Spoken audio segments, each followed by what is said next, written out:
Welcome back. We're getting an exclusive tour of the operations room here aboard the HMCS Ville de Quebec. I'm going to get you to explain exactly what the operations room is for, but allow me to introduce Underwater Warfare Officer, Lieutenant Gregory Monteith. That's it. That's it. How you doing? Tricky Scottish names. Yeah. I'm good. You'd think I'd get it. So what exactly happens here in the operations room? Well, the operations room is a little bit like the brain box of the ship. You know, it's pretty much where we pretty much come up with the flex of what we're going to do for the day, the schedule. It's also where we pretty much coordinate all the activities of the ship, and most importantly, it's where we fight the war from.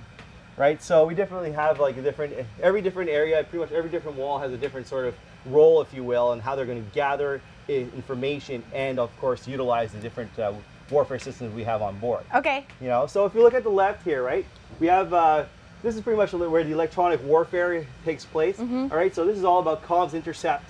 It's where we're also using the STIRS, which is the frontal the system that we use for tracking illumination of inbound aircraft or missiles, right? So this is pretty much what we would call the above water and pretty much anti-air side of things. Okay. Now, if we move forward to this is pretty much what we call the front row. Okay, the front row is, I would call them the trackers, and this is where we call them normally NCI ops, and this is where the trackers would sit.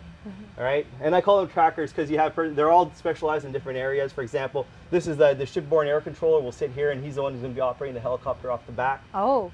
We move to the left here. We'll have the ASPO, the anti-submarine operator. All right, so he's basically doing all the tracking of submarines and relaying the information that's coming in from the different units.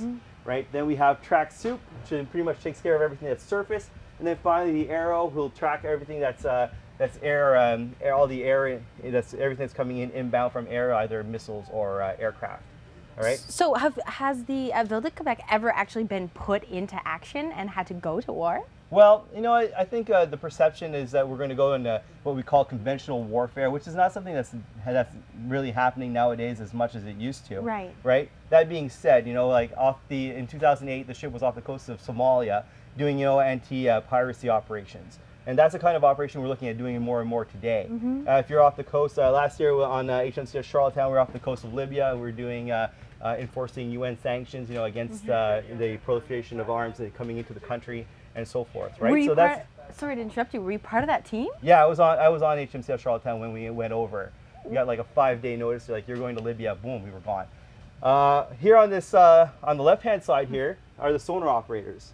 And this is where my team sits. Essentially, is they're pretty much gathering information either with the hull-mounted sonar or with the or the trailing sonar. We have what we call a towed array sonar that we also have, as well as a sonobuoy processing system, so it's pretty much like a small little beacon we put in the water. It picks up what's around it, and all this information gets treated and it gets passed to me.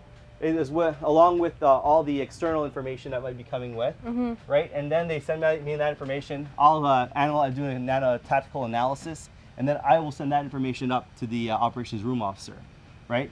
He pretty much gathers the information that comes from myself. This is my seat, torpedo launcher.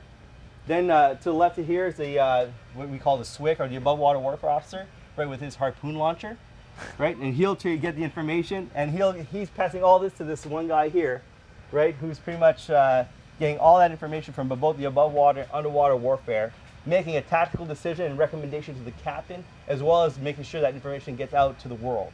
So many moving parts. Yeah.